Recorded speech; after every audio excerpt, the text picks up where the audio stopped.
everybody. So we got a really interesting guest tonight. Chris Fenton. He's from California. He was working in Hollywood for years, and he was one of the gentlemen that was involved with when we initially brought the film business to China. Right, huge market.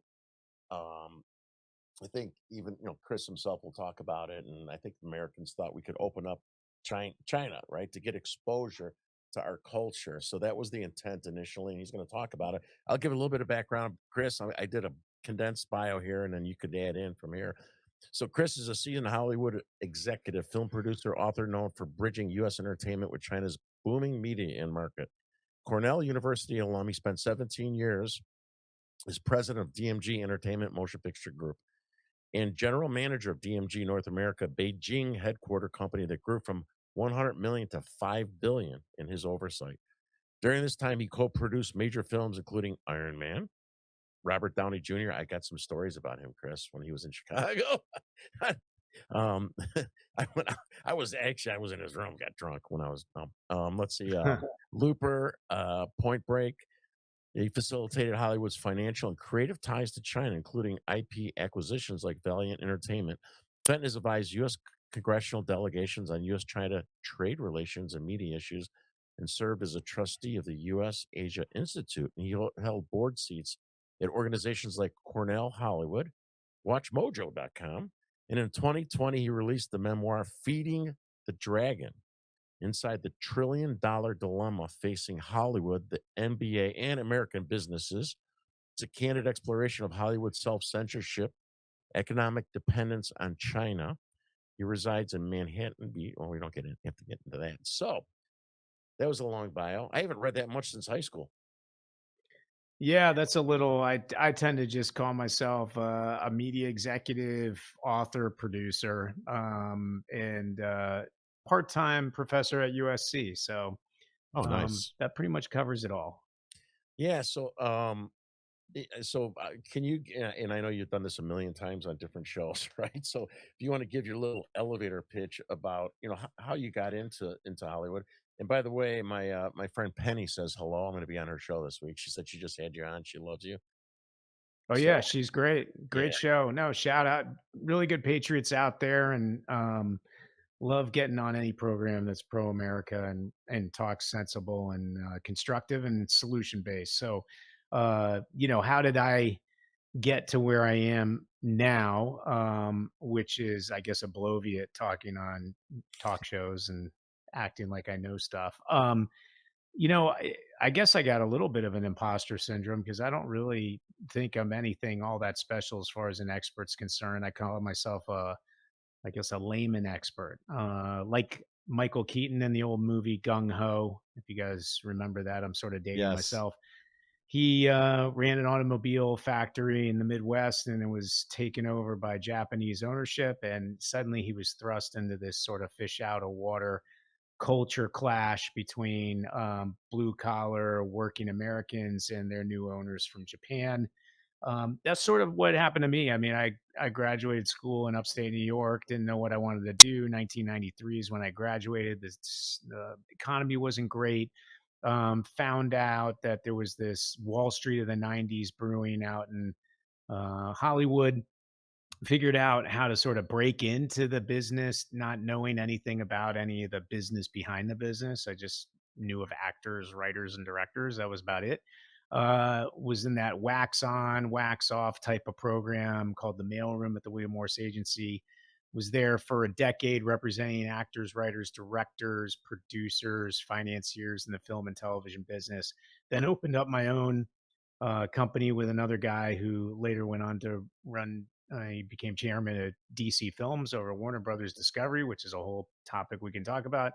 yeah, And that company was bought by the Chinese. And in 2000, roughly 2006, I became pretty much owned by the Chinese as far as the company that I sold to them and my earnout and management that I had to do for them in terms of running everything outside of that market, and putting together all the partnerships, collaborations, everything you could imagine between China and the US in terms of the entertainment business. So we represented athletes such as Kobe Bryant and Michael Phelps. We had huge brands that we worked with as far as an advertising agency, whether it was Under Armour, Nike, Johnson and Johnson, you name it. We were across the board in a lot of categories.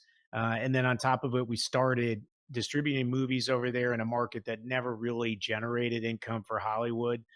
We were getting movies in that no one thought could get into that market. And then eventually we got into the co production, co financing side of things, which is where my book really talks quite a bit about, in particular, the movie Iron Man 3, which at the time became by far the largest record breaking hit ever in that market.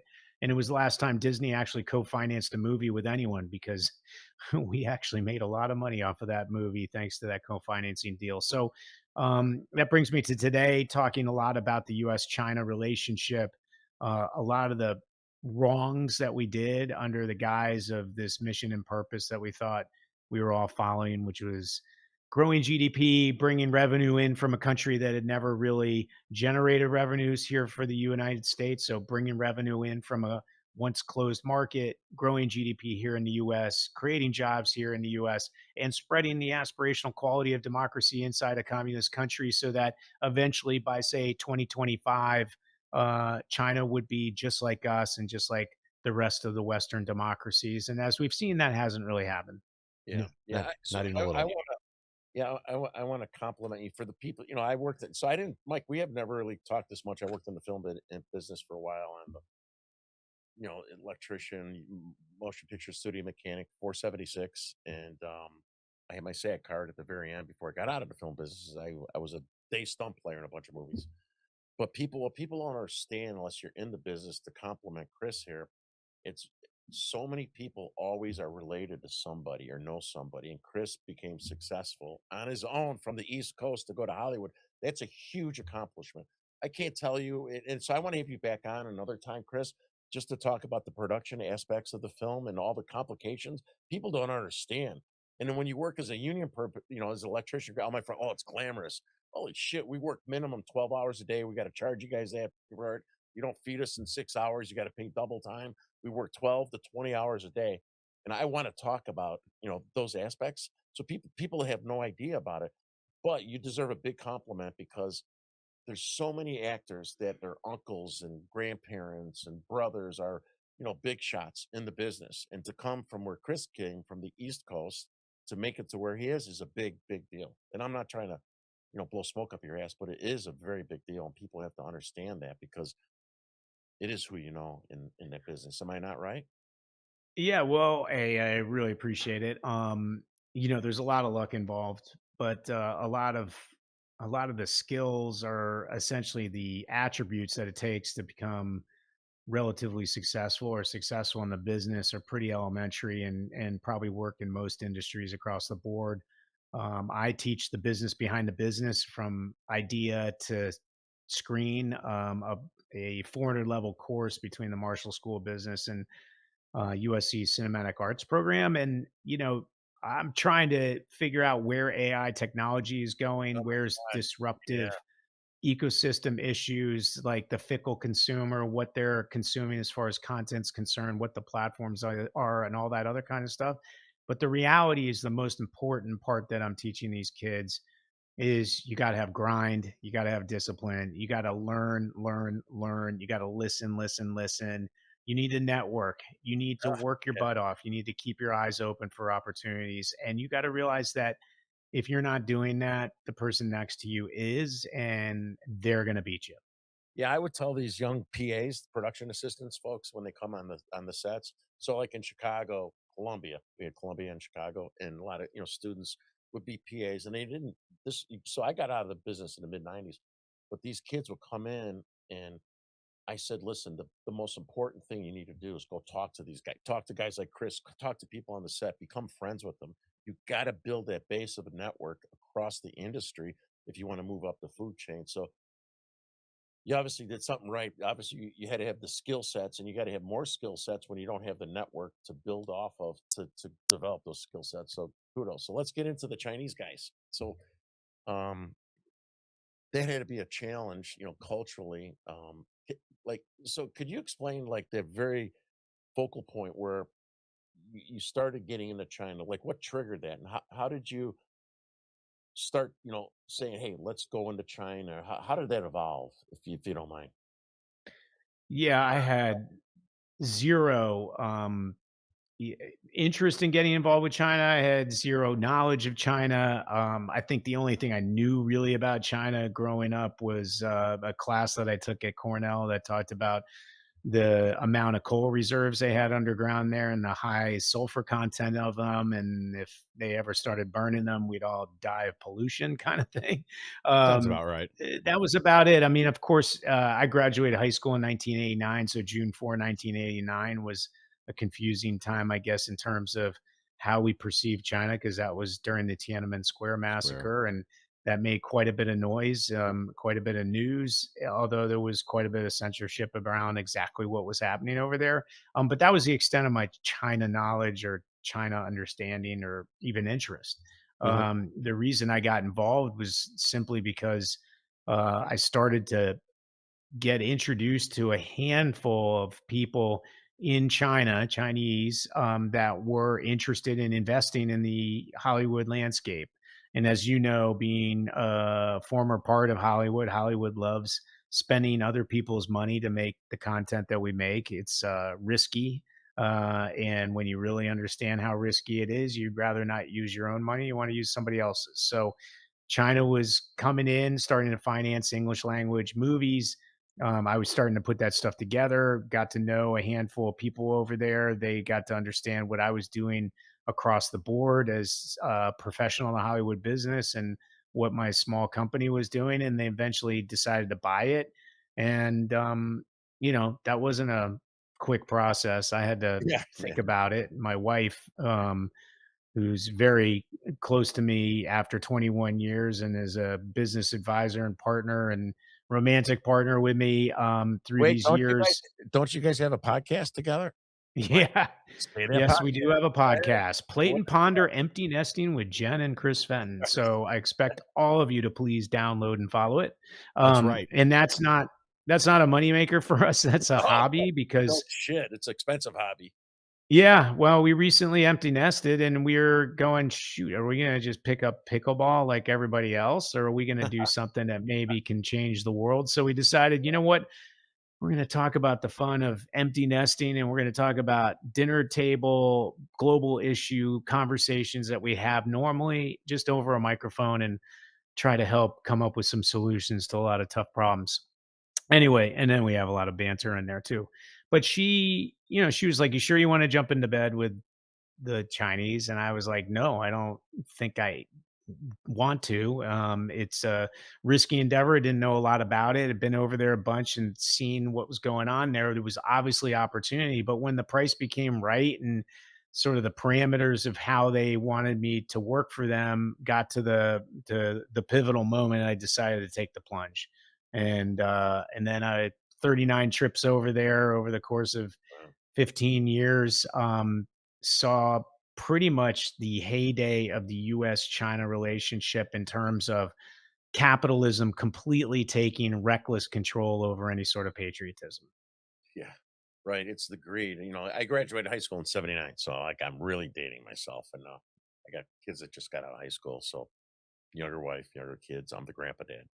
But I Yeah, remember, love I it. grew up in the Southwest Side, all blue collar. My dad worked for the City Union Democrats, and I remember all the manufacturing was going to China, right, at that time?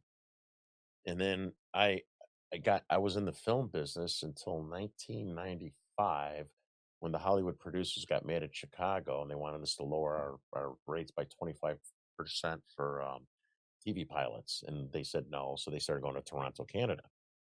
So I got into IT in IT sales. And then we sent all the manufacturing jobs to China, right? As everybody knows in the country knows. Then what did we start doing with high tech?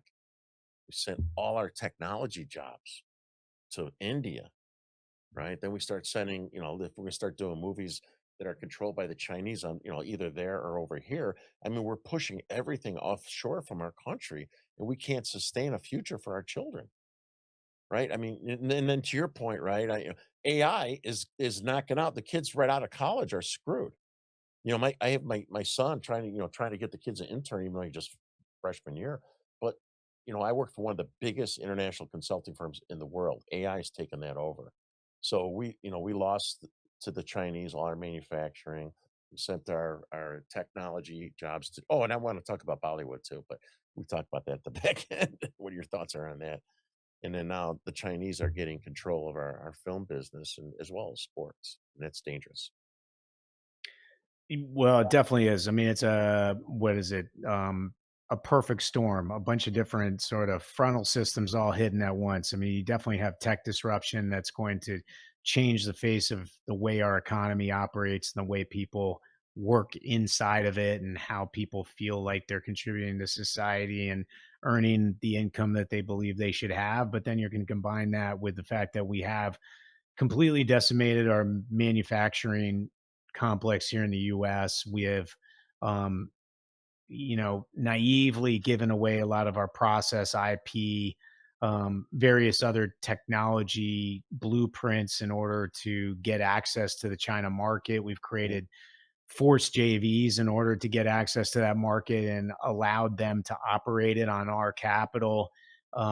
It's a crazy situation. And we were all you know, it's it would be easy to paint us all as greedy capitalists looking to sell out the soul of America for a buck, but honestly, I really saw it as not only yes, an interesting way and a really adventurous way to have a really successful career and one that on my deathbed someday I can talk about and feel like wow, I really lived Mhm. this colorful existence.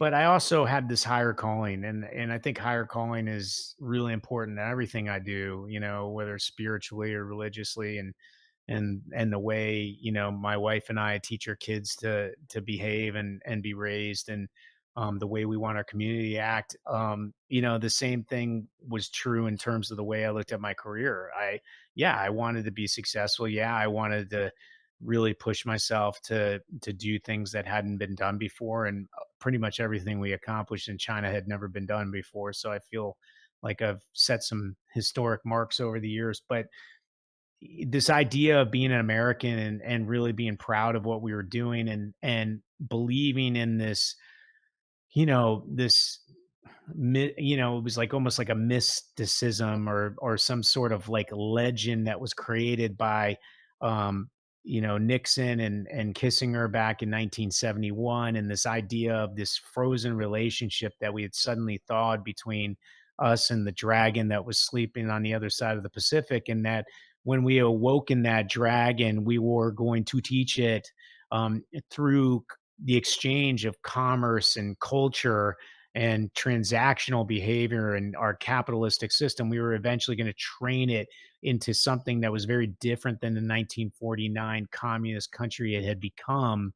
Yeah. And we were going to make it like us, and it was going to be essentially an extension market of the US and a way for us to essentially export our smokestacks so that we didn't terrorize our own environment here in the US, and essentially have very high wage jobs here and ship all the low wage jobs over there. And if we had to give them certain things that were proprietary to us or confidential to us or things that we had patents on or whatever just to get it done. Okay, well, as long as it was part of the bigger mission, that higher calling that we all had. So we did it, really believing that we were doing something good. Yeah, and I saw some of your past interviews, and then being 'cause I was I was not, like, at the level of what you were, I was, like, no, just a union guy, but I was familiar when that transition when stuff started happening in China and stuff, and remembering saying they hope that America's gonna bring a change in China by bringing the film business there. So I do remember that, just not because 'cause I'm smart, because I was in the business, and I know what we were here in Chicago, we were Toronto was taking businesses, movies away from us. They filmed Chicago and Toronto. So I remember this Remember in the that. night started yeah, when you started getting into the business, and I know it wasn't just greed, so I could say that for a fact that I know, It wasn't just from corporate greed. I mean, maybe other people behind the scenes had corporate greed as they got Well, I involved. mean, here's the troubling thing is that at this point, anybody in academia to politics to military leadership to corporate leadership, um, you name it, we all are now aware of what China's intentions are and the chess game Yes. that they're playing, and the fact that, yeah, there's probably an existence, a coexistence that we can have with this strategic rival across the Pacific. But this reckless form of capitalism that we've had for the past 30 years can't continue. Mm. And the part that's really troubling to me is the continuation of how various people are pretending like that doesn't exist. Mhm. Yes. Like the TikTok situation, the Oh, amount of lobbying yeah, done by yeah, the private equity interests involved with that, um, that platform, knowing that it is massive spyware, it is yeah, the source of information and news for the majority of Americans under 35 years old. It can be throttled and amplified depending on what the hashtags are, what the information is getting disseminated through that platform. yes. Everybody knows how dangerous it is. It's the best Mhm, example of a bipartisan consensus and vote in mhm, Congress that was done almost 2 years ago to ban that app. mhm. Um, it's insane Yeah, that not banned. it is still in existence. It's insane that people are turning their heads and acting as if it's not this thing that is gonna tear us apart. I mean, it's only a matter of time before AI clips of say, a policeman shooting the wrong person in the back that looks unarmed and it's completely artificially made by AI is Yep. disseminated around TikTok for everybody to see, and it creates riots and unrest, and it can be done over and over again. And when it's in the hands of a foreign influence, a foreign adversary, and there's only four of those as defined by our government and by our defense, by the Department of Defense, and those are China, North Korea, Russia, and Iran. I would argue that there is no way if TikTok were a North Korean platform, it would still be in existence here in the US. If it was a Russian platform, it would not be in existence. If it was Iranian, it would not be in existence. Why is it still in existence in China, as a Chinese platform?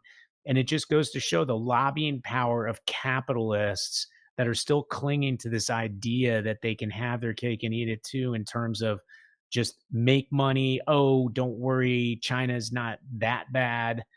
It's Yeah. just ridiculous. And part of the reason we did this podcast, my wife and I, is because I do want to talk about China. I want to talk about US China issues, and it's niche. There's only, my Twitter following, my LinkedIn following. Yeah, they're substantial, but they haven't grown because there's only so many people that want to talk about the US China issue on some sort of a basis that's slightly expert, right? So the Yeah. idea was like, hey, let's do something that's about empty nesting, a husband and wife Yeah. talking about things, Yeah. and I'll disseminate some US China talk in there just to get people pieces so that they're actually engaged in it, but they're still entertained by other stuff, right? Yeah. And that's sort of what we need to do because the US China relationship hits everyone, Mhm. everyone in a Yes. very direct way. But it's hard to understand how, and it's hard to actually take people's attention out of their everyday existence to try to talk to them about it because they got plenty of other things they got to worry about. So, Yeah. Chris, I got into this 4 years ago. I was never involved in politics. I was raised a Southwest Side Union Democrat blue collar family. When my twins started high school, I got involved only because of the force masking and the pornography, and I got all the stuff here. And I thought I would get a whole bunch of dads and stuff to stand up and say, I thought it would be bipartisan too. I'm not against gay people. I couldn't get nobody to get involved. Nobody. They were scared. They got too soft. They got too lazy. They're worried about their jobs. Not our jobs are important. I lost my job after 23 years in February because of this, and um, people don't get involved like they used to. They got too soft in the United States. And then you mentioned something important, and I don't think it's as relevant to the film industry when you talked about giving up, corporations to go to China to give up some IP. and maybe correct me if I'm wrong, I don't think it's as relevant, but when you got these manufacturing companies and high tech companies willing to sign away their IP just so they save money in China and get access to that market is just destructive to cannibalizing their business. Is it not? I mean, they have to relinquish so much control, then the Chinese make duplicates or whatever. I mean, could you talk a little bit about that? Yeah, well, I mean, we're seeing it in real time right now with our own president who I voted for, but I'm happy to well, I'm not happy, but I'm happy to Yeah. talk, to say, "Hey, I don't agree with what he's doing in this particular instance." And that's exactly the case in the Nvidia more advanced chip deal that he just made with Xi Jinping. It got nothing out of it, it seems like. And then on top of it, he's just listening to Jensen Huang of Nvidia and a handful of others and making this decision that literally is going to be 100% confidence that it's going to be the detriment of the United States of America to allow Yes. China to take this chip and advance forward the progression of where they are in AI and chip technology. It's just a real national security issue Yeah. that is getting completely ignored for whatever influences that are going on inside the administration. No expert understands no expert that understands China and Beijing at any level. And like I said, I'm at a layman's level, but there's plenty of people all the way up to Bill Bishops and various others that know China left and right, front and center, whatever that direction is. None of them are looking at this deal going, this makes any sense. It's a terrible deal. And Was Yes. that lobbyist driven, Chris, to your it's point? lobbyist driven. It's like 100% it's lobbyist driven. and we know, like, I am at when I heard that, I was, like, shocked, right? Just like you, and I don't know why he's doing it. It makes no sense, and then, Trump, he doesn't he's not the kinda guy that gets bought off, I hope, but it seems like it with NVIDIA, that he needs lobbyist influence, and something pressured him or I have no idea. It makes absolutely no sense that he did that. It's crazy. No, I mean, I'd like to believe there's like a 4D chess going on with she, but I don't, I mean, there's a lot of moments where I'm like thinking, oh, maybe there's something Yeah, we that's don't getting, know. but it just doesn't feel like it's strategic at all. It's an impulse Yeah. transaction that's going to bite us in the ass. It's just, I don't know. If anything, he should come out and say why he's doing it. Yeah. Like, come out, be transparent, and say, "Hey, I know this doesn't look right, but here's why I did it, and here's why it is right." Mhm. That would be Yeah. great. Well, to me, it seems like there's been a number of kind of missteps like that, especially over the last few months. I don't know if the wrong person's whispering in his ear right now, but we need to go back to, in our relationship with China, some of the things that were brought up during the early stages of these tariff wars. We were able to bend them to our will there. I mean, they are dependent on our economy. If we shut them out or have these 375% tariffs, they're done as a nation. I mean, there's a lot of things internally going on right now that most Americans aren't aware of. Like their leadership is in a lot shakier ground than most people here would believe. But as long as we're still relying on them for pharmaceuticals and other key industrial items, that's something that's a noose you can hold over our neck until that's fixed. If we do have something serious happen or if they go after Taiwan, suddenly we can't get basic medications here. I know they're trying to spin up operations here in the US for that, but it takes time. And we would immediately have our medical system, collapse within about a month and a half. We'd be running out of key and essential medication because nothing's made here now, aside from some compounding pharmacies. Nothing, no aspirin, no antibiotics, no cancer medication. Hardly anything is manufactured in the United States now that we are reliant on them for so many common medications. And that's just the tip of the iceberg. Yeah, well, a couple things there. One is I don't think anybody's on shaky ground over in China, and the simple reason for that is, um, well, is Donald Trump on shaky ground? I mean, if you were following mainstream media, you would think that he's on the verge of getting ousted by the Republican Party.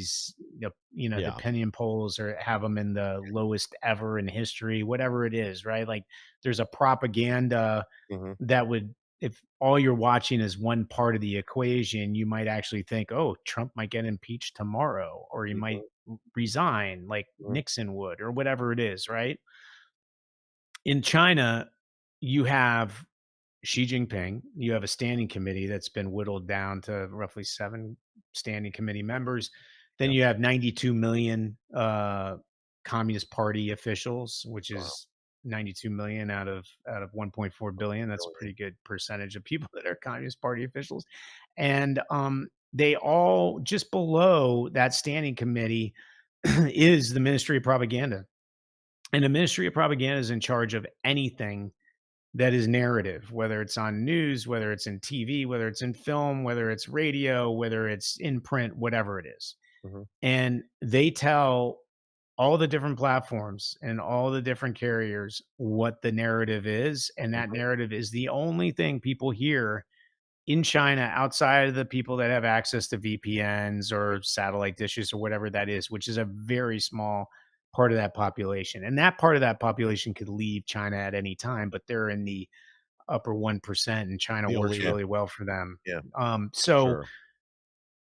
she doesn't, that none of those people, the 1.38 billion of the 1.4 billion, has any clue or has heard anything different than that their system works great for them and Mhm. Xi Jinping is awesome. So I got a question for you because I bring this up on the show all the time with all the challenges and problems we have in America, right? There's many of them.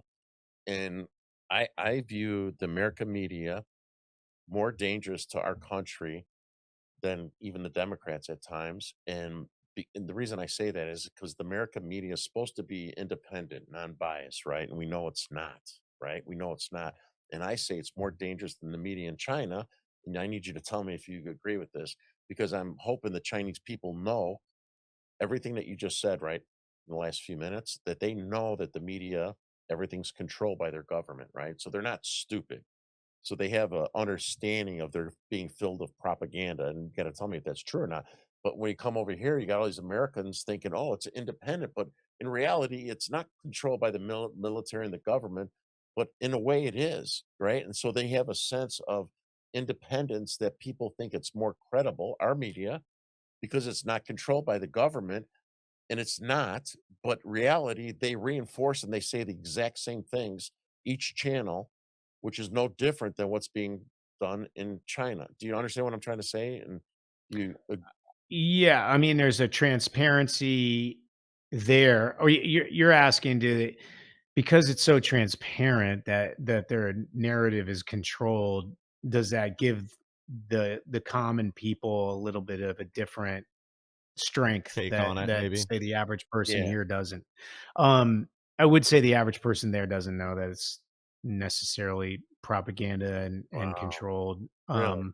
They probably don't even think about it all that much, as long as the system's providing them all of what they need and some of what they want in these gleaming cities and infrastructure and the ability to go work in the city and see their kids like twice a year or whatever it is. Like, that's all that matters to them. And then on top of it, you got to realize, imagine if only Fox News was the only source of information here in the US, or if only MSNBC was the only source of information here.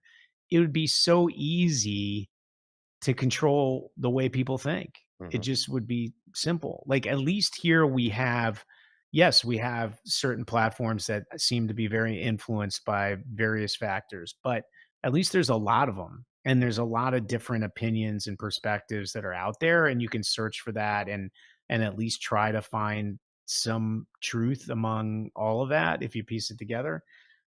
There in China, there's none. It's just one.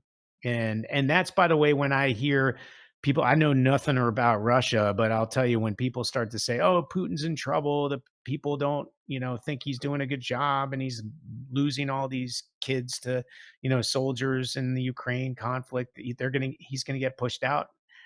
I would doubt he will, because the propaganda organs there are probably touting about how powerful he is, how much of a, he was ruling by an iron fist, and he went down there and taught the Ukrainians what's, who's boss, and he's going to take back what's ours, and and the war is going great, and we're tough, we're Russians, whatever it is. Like, narrative is so strong. I mean, I even think about the way Beijing has forced Hollywood, and by the way, banks and airlines and hotels, Yes. to essentially push the idea that Taiwan is part of China, right? You can't Marriott can't have a separate country color for Taiwan on their map on the website. It's got to be all part of China. The airlines can't say they're Yeah. flying to Taiwan; they're Yeah. flying to a part of China that happens Wow. to Wow. be Taipei, right? When we make a movie, we cannot have cloudy days. We can't have smog. We can't have criminals or dirty clothes hanging from clothes hangers in a city or whatever it is in the backdrop. It all has to be gleaming, perfect infrastructure, high tech, perfect cities, perfect people, cops that catch the criminals, all that kind of stuff. Now, that sounds ridiculous, Mhm. but I've been in the middle of it. Like, you either want your movies released there or you want to get blackballed from that market forever, like a Richard Gere or a Brad Pitt or you name it. Um, Yeah. you have to follow their narrative and you have to project it in your movies, in your television, not only there, but around the world. Mhm. So think about this: when all the banks can't talk about how certain investments in China are risky anymore Mhm. because they'll face raids of their offices on the Mhm. ground there, or they'll be pushed out of that market. Yeah. Or airlines and hotels can't talk about Taiwan being a separate country Mhm. from China, or we can't showcase China in reality. The fact that there is smog there, there's Mhm. does have unhappy people. Yes, there are criminals that get away every once in a while. If you do that long enough, my kids' generation, when you say, "What do you think of when you think of China?" They're going to think of these Clean. incredible high tech, high speed rails and gleaming cities and perfect infrastructure and perfect weather and bridges that span 2,500 feet in the air and connect mountains and perfect malls and, the highest tech smartphones or whatever it is. It's very different than when we grew up and you said, "Hey, what do you think of Russia? What do you think of the Soviet Union?" You would picture Gorky Park. You'd picture miserable people, KGB spies, Yeah. concentration camps, like drunk derelicts, like on vodka. It's always snowing and raining and miserable like that. I still can't. I've never been to Russia, but that's how somebody goes, "Oh, would you ever go to Russia?" I'd be like, "No, not really. It looks miserable over there." Yeah. But I Nice. bet you they have blue skies. I bet Yeah. you they have some happy people. Yeah.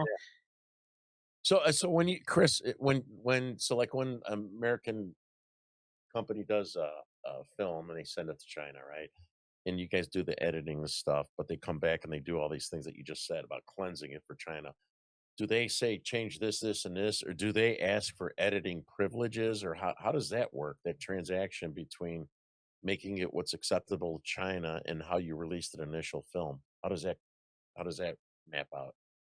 Oh, they flat out just tell you what you need to do. And your choice at that point, if you're not smart enough and you accidentally have stuff in there that's going to make them upset. Now keep in mind, Hollywood has gotten very good at premeditated censorship, of censoring Yes. things that never make the cut, never make the script, or scripts that never get made in the movies. But if you do make the mistake of having something in a film and they want it out, they tell you you got to have it out. Mhm. But it's not you got to have it out or you can't have market access. It's you got to have it out if anybody involved with this film ever wants access to this market. Forget that one film. It's The people. anybody involved with that movie, if it's not changed, will never have access to that market. Like, and we saw it with the movie Red Dawn, that reboot, where the Yeah. enemy was China, and they North literally went to Korea. MGM, yeah, and said, "You got to kill that film." They spent like 60 million on it, Wow. and they said, "If you don't, everyone involved, the studios, the producers, the filmmakers, the actors, you'll never ever have access to this market." And That's really not. ruined the movie too. So Oh yeah, I had it a made question. no sense. This is something of interest to me. So I work for one of the biggest international firms out of consulting out of Paris. So we dealt with international folks all the time. How is I never dealt with anyone from China. So could you tell us what it's like to work with, right, the Chinese, to build a rapport or go out to dinner or try to negotiate? How does it feel uncomfortable? Is it different compared to what you're used to in the United States?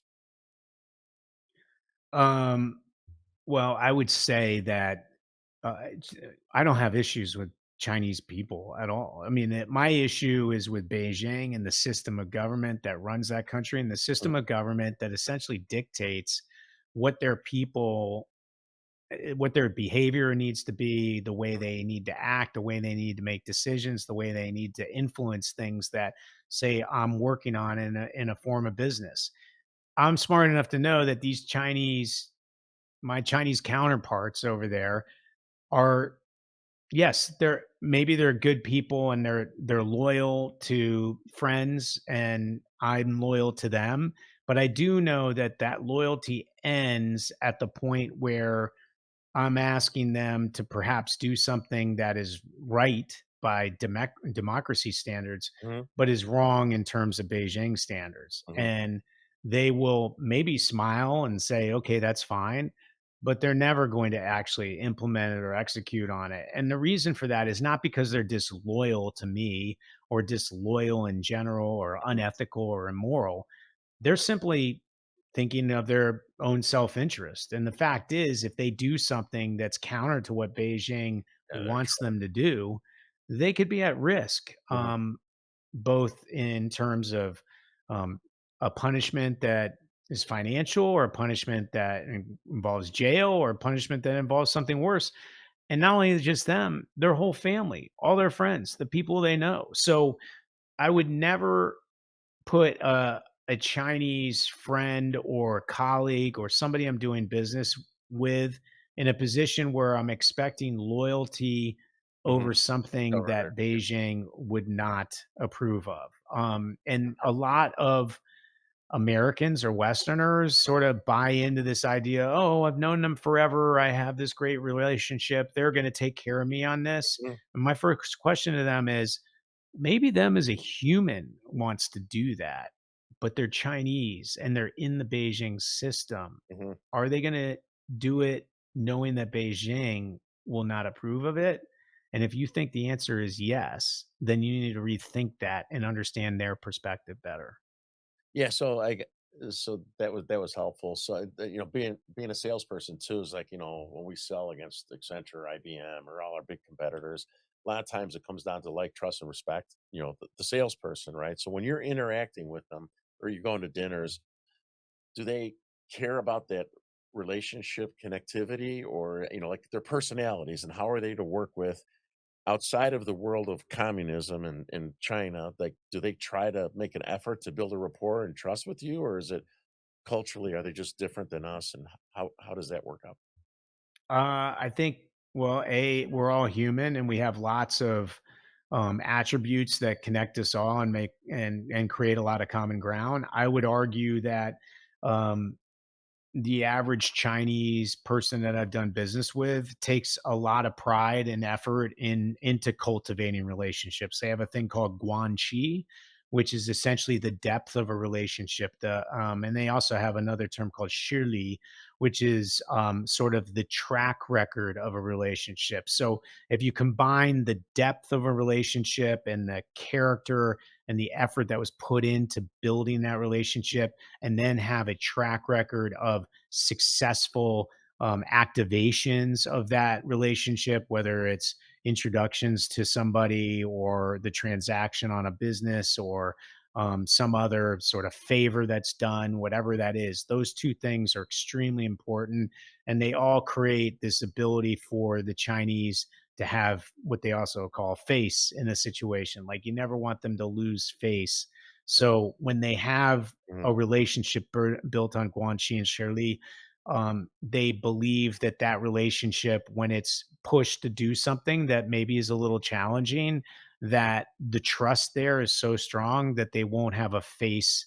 They won't lose face by the transaction or by the challenge not being surmountable.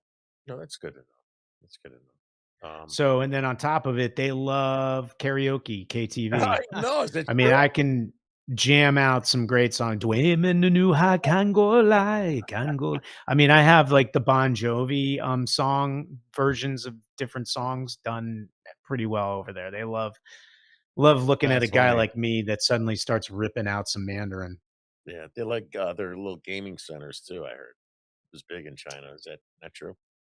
Oh yeah, there's all kind. Yeah, I mean, well, and then their esports is off the charts huge. I mean, they sell out arenas and stadiums playing Hearthstone and League Huh. of Legends and various other things. I mean, it's a technology advanced country Hmm. mainly because they started Hmm. 90 yards behind us on the 100-yard dash and had to catch up quick. I mean, there's a lot of leapfrog technology. For instance, there's plenty of areas, if not majority of areas, that never even had a landline for a Hmm. phone. You know, they went straight to cell phones. So You know, they yeah. went straight to smartphones. You know, they really progressed fast. And surprise, surprise, it was on the backs of our technology and our Of IP course. and patents and various other things. But you know, to their defense, they studied our playbook really well. I mean, Alexander Hamilton and his whole gang in the early 1800s, we did the same thing to Europe to catch up to them with our industrial revolution. We stole everything from the cotton gin to you name it, you know, from Mhm. them. And we were relentless at it. And guess what? China is relentless at it too. In your career too, when you were working, with China, was the films and stuff that you talked about, were they produced here and then brought to China? Did you ever do any films that were like produced in China with with your relationships in China? And is there a difference? I'm sure there was, but Well, we did Manner Language films in the company that I ran. Those were, you know, I oversaw those from a macro perspective, but those were shot in Chinese for the Chinese market only. In mhm, terms of global films, everything started and ended in Hollywood, yet we were forced to shoot a good part of those movies in China on the ground there.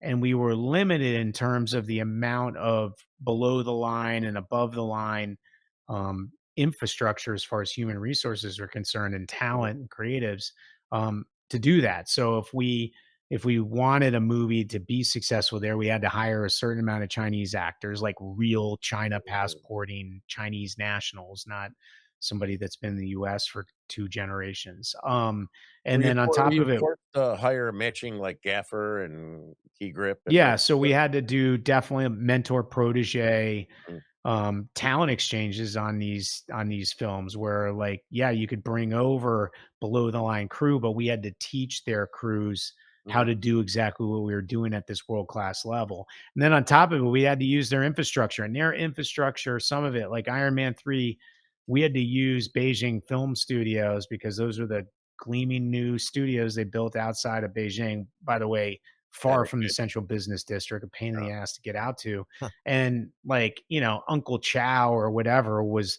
like the son of somebody's government official relationship and was in charge of building the floors in there. Well, that guy was a bricklayer and didn't understand that bricks are essentially turned into dust by the end of the day if you have dolly tracks and and cameras and 150 crew members running around on the thing all day long. I mean, we were shooting stuff that by the end of the day in that studio literally looked like we were shooting in a fog machine because there was so much of dust course. coming up from these poorly made floors inside of these sound stages that they forced us to shoot in.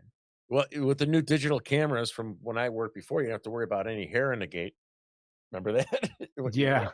my hair in the gate, they don't have to worry about that. And again, I want to talk about that, how it changed from when I, worked with the old arc lights. Well, they would use arc lights only on occasion, but I mean, the thought, and then when they went to digital and stuff, it made a huge difference on the production value of a film and saved a lot on labor. People have to understand Well, that. look, I'll come if your listeners go and follow, review, and download Plate and Ponder Empty Nesting, like count me back. I'll get into the depth and the weeds on all this stuff for them because I know they're actually listening and going, "Oh, okay, I like this guy. I like what Yeah. he's talking about, and I'm excited to learn a little bit about this U.S. China relationship that I didn't know about because Mhm. it's incredible a lot of the stuff that blows people away when you actually get into the granular about it, they go, "Oh my god, that's the most intriguing, engaging thing ever." In fact, I think Simon Schuster was excited and surprised by how many my book sold, mainly because I wrote it as like, uh, as a layman saying, I got thrust into this. Here's my like vision of what happened to me in a first person. Like, I'm not any sort of expert. It could have happened to you, the reader. Mhm. Like, here's the colorful, crazy adventure I went on, and it's in the middle of the two superpowers trying to get along, Yeah. right? Um, Yeah. that's the crazy part about this issue between the US and China, is that it's so layered, it's like an onion peel, and it's so interesting Yeah. and so impactful in everybody's everyday life that I'd love more people to find it interesting and want to hear more about it. Well, one more. I Yeah. know you've got a hard stop coming up here in just a minute. So you give our audience the destination for your podcast one more time. Yeah, it's you can go to Apple Podcasts or Spotify or wherever you listen to your podcast, but it's called Plate and Ponder Empty Nesting with Jen and Chris Fenton. And if you are interested in any of the stuff I talk about, I'm pretty active on Twitter or X at the Dragon Feeder. I'm also on Instagram and LinkedIn, but Twitter is the one that I'm most vocal on because I got a nice following that gets engaged on a lot of these topics. And whenever I find a spare moment, I'm always riffing about something, but it does feel like it gets harder and harder to find some spare moments. You gotta I know that really feeling. find them, look for them hard. I might put this one on. I have never put a show on LinkedIn, but I think this one is kind of neutral enough that we can we can do it because it's pretty interesting. And I'd love to have you come back and talk about the production aspect, help people understand. People don't know what goes into a film. They really don't. They see it and they think, um, right? Yeah, I would, if you want me to repost, I would take the China Hollywood is China's bitch. I would take bitch Oh, off because okay. So yeah, I'm still a part of Hollywood, right? Like, as much as, yes, I do feel like I've been played, I'm definitely not Beijing's bitch. Like, and it's not oh, China, it's really we Beijing. didn't mean it was you. Oh, I'm sorry. So like my graphics person did that, and I'm like, oh, that's good. No, And it's eye-catching, but I I didn't do mean so I didn't mean it for you to be like Hollywood's no. bad. Like, I'm so Well, I'm sorry. still making movies, right? But Yeah, I'm yeah. also making I movies. won't I'm put that making on movies. LinkedIn. I won't put that on LinkedIn, promise. Okay. Well, I'm making movies here in the US using US crews and US cast, and we're really pushing. We just did one called Bad Counselors that we shot in Fish Out of Water comedy with Chris Klein and Missy Pyle and a bunch of others. Like, and we shot it in North Carolina. Great crews, great people there, all American cast. And it's for red and blue and green and whatever your political affiliation is. There is zero slant other than just fun, engaging content, right? Like, and that's what I want to make as much of. So, Beijing, you can tell me all you want about what you want done, but I'm not going to listen. So I ain't nobody's bitch. No, and that's my fault. I should have said, I'm like, "Oh, I'll that's do whatever my wife says, I though. did That's for not mean." sure. Listen, when I approved that, I did not mean that to come out like that. I should have fucking sent it to you, so I'm sorry. I worked on the few. No, there's no offense. I'm just saying, like, and by the way, I've used it too. Like Hollywood, you know what? And a lot of the stuff that we did, we really cooked the golden goose too. Like, we taught them how to make movies as good as we do for their market, and they make much more relevant content for their market. We've lost it. I mean, we were Yeah. 80 cents of every dollar made in that market at one point, and now we're less than 5% of that market. Wow, it's Wow. huge. I Yeah. worked on, The Fugitive in Cherokee, North Carolina. I worked, with the film crew down there, and I'd love to talk to you about the unions, like we had non-union, union, and even the stuff with China when Hollywood came to Chicago, we'd force you to get a matching gaffer and grip and pay double and all that stuff. So, I mean, it goes on here in the United States. The Yep. same thing that would happen in China. And I mean, I got so many stories about that. I also got fun stories about Robert Downey Jr. and Kelly LeBrock and Weird Science and getting drunk with him. It's like, so I would love to have you back. I think it'd be fun. Great. Well, I appreciate you having me, and you guys have a great show and are great Americans. And I love your backdrop too. It's I'm just glad there's no bombs falling outside of your barracks there. Yeah. But you know, proud to always be on talking about constructive solutions and tough topics, and I appreciate you having me. Thank you, Chris. I appreciate your time. It was awesome. Yeah, thank you for being here. I think the audience really learned a lot. It's a little different than a lot of other episodes that we've done, but it's always good to shift gears, bring in new perspectives, and entertain people every once in a while instead of being worried about what's going on here constantly. So thank you once again for joining us. To the audience, please like, share, and subscribe. Help us to grow so we can bring more people the news the mainstream media doesn't want you to hear. And we'll be back